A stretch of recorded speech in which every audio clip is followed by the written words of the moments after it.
అల్లు అర్జున్ గారు 'పుష్ప 1' అలాగే 'పుష్ప 2'తో అయితే బిగ్గెస్ట్ బ్లాక్ బస్టర్ కొట్టారు. 'పుష్ప 2' మాత్రం కలెక్షన్స్ సునామీ క్రియేట్ చేసిందని చెప్పాలి. మన తెలుగు రాష్ట్రంలోనే కాకుండా హిందీలో అయితే ఈ మూవీ సుమారుగా 1000 కోట్ల కలెక్షన్స్ అయితే రాబట్టింది అనమాట. అక్కడ మన తెలుగు సినిమా పవర్ ఏంటో ఒక్కసారి బాలీవుడ్కి అయితే రుచి చూపించింది. సో 'పుష్ప' సినిమా మాత్రం హిందీలో చాలా అంటే చాలా పెద్ద హిట్గా నిలిచింది. అయితే 'పుష్ప 2' తర్వాత అల్లు అర్జున్ గారు ఇప్పుడు ఏ సినిమా చేయబోతున్నారనే దాని గురించి ఎక్కువ మంది మాట్లాడుకుంటున్నారు. సో ప్రజెంట్ అయితే ఆయన అట్లీ గారితో వర్క్ చేయబోతున్నారని చెప్పి ఒక న్యూస్ ఉంది. అలాగే త్రివిక్రమ్ గారితో వర్క్ చేయబోతున్నారని చెప్పి మరో న్యూస్ కూడా ఉంది. సో ప్రజెంట్ ఈ 2 ప్రాజెక్ట్స్ అయితే మాత్రం ఒకటి తర్వాత ఒకటైతే స్టార్ట్ అవుతాయి. బట్ ఏ ప్రాజెక్ట్ ముందుగా స్టార్ట్ అవుతుందని క్వశ్చన్ చేసుకుంటే మాత్రం పక్కాగా అట్లీ గారి ప్రాజెక్ట్ అయితే ముందుగా రావచ్చు అని కూడా ఒక న్యూస్ అయితే ఉంది. అట్లీ గారు ఇప్పుడు అల్లు అర్జున్ గారితో తీయబోయే సినిమా మాత్రం ఒక డిఫరెంట్ కాన్సెప్ట్ అయితే రాబోతుంది. సో ఇది పునర్జన్మల చుట్టూ తిరుగుతుందంట. సో ఇందులో కూడా అల్లు అర్జున్ గారు 2 డిఫరెంట్ రోల్స్ అయితే ప్లే చేయబోతున్నారంట. ఒక రోల్ వచ్చి ఒక సోల్జర్ టైప్ క్యారెక్టర్ అన్న, కొన్ని ఏళ్ళ సంవత్సరాల క్రితం ఉన్న ఒక వీరుడు టైప్ ఆఫ్ క్యారెక్టర్. మరో క్యారెక్టర్ వచ్చి ఇప్పుడు ప్రజెంట్ జనరేషన్ ఉంది ఆ టైప్ ఆఫ్ క్యారెక్టర్ అయితే ప్లే చేయబోతున్నారంట. సో ఈ సినిమా కూడా భారీ బడ్జెట్తో రాబోతుంది. ఈ సినిమాకి సన్ పిక్చర్స్ వాళ్ళు ప్రొడ్యూస్ చేయబోతున్నారు. అలాగే ఈ సినిమాకి మ్యూజిక్ డైరెక్టర్గా ఏఆర్ రెహమాన్ గారు కానీ లేదంటే అనిరుద్ గారిని కానీ తీసుకోవాలని కూడా మూవీ టీం అయితే ప్లాన్ చేస్తున్నారంట. సో ఇంకా క్యాస్టింగ్ పరంగా కూడా ఆబ్వియస్లీ ఆల్రెడీ శివకార్తికేయన్ గారు ఉన్నారు కూడా ఒక న్యూస్ అయితే ఉంది.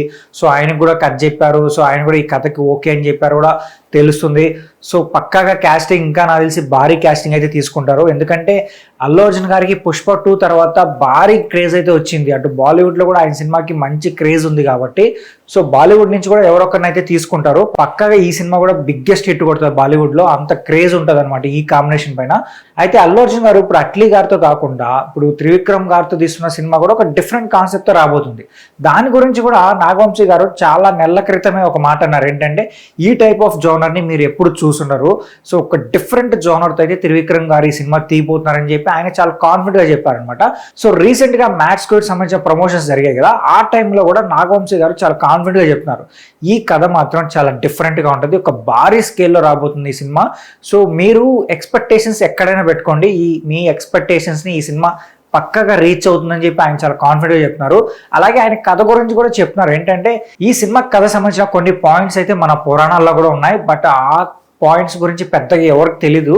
సో అలాంటి పాయింట్స్ని మేము టచ్ చేస్తున్నాం, పక్కగా ఈ సినిమా అయితే మీకు నచ్చుతుందని చెప్పి ఆయన కూడా కాన్ఫిడెంట్గా చెప్తున్నారనమాట. బట్ ఇప్పుడు అల్లు అర్జున్ గారు నెక్స్ట్ తీవే 2 సినిమాలు చూస్తూ ఉంటే మాత్రం ఒక డిఫరెంట్ కాన్సెప్ట్తో రాబోతున్నాయని కూడా తెలుస్తుంది. అంటే ఒక కమర్షియల్ ఎలిమెంట్స్ అన్ని పక్కన పెట్టేసి ఒక డిఫరెంట్ జోనర్లో టచ్ చేయాలని చెప్పి ఆయన ట్రై చేస్తున్నారు. ఎందుకంటే ఆల్రెడీ 'పుష్ప 2' సంబంధించిన 2 సినిమాలు కూడా కొంచెం మాస్ ఆడియన్స్ దగ్గర అంటే డిఫరెంట్ క్యారెక్టర్సే బట్ కొంచెం మాస్ ఆడియన్స్కి దగ్గరగా ఉన్న క్యారెక్టర్స్ కాబట్టి ఇప్పుడు ఏంటంటే ఓవరాల్ పెద్ద మార్కెట్ ని ఆయన క్యాచ్ అయిపోతున్నారు. మేబీ హాలీవుడ్ మార్కెట్ ని కూడా ఆయన టార్గెట్ చేస్తున్నారేమో. అంత బిగ్గెస్ట్ ప్రాజెక్ట్స్ అయితే ఇప్పుడు తీయబోతున్నారు అనమాట. చూద్దాం మరి ఈ సినిమాలో ఏ సినిమా ఎంత పెద్ద హిట్ అవుతుంది అనేది. సో మీరేమనుకుంటున్నారో కూడా కింద కామెంట్ చేసి చెప్పండి. అలాగే ఈ వీడియో వస్తే మా ఛానల్ సబ్స్క్రైబ్ చేసుకోండి. ఇలాంటి మోర్ ఇంట్రెస్టింగ్ వీడియోస్ అయితే నేను మీ ముందుకు వచ్చేస్తాను.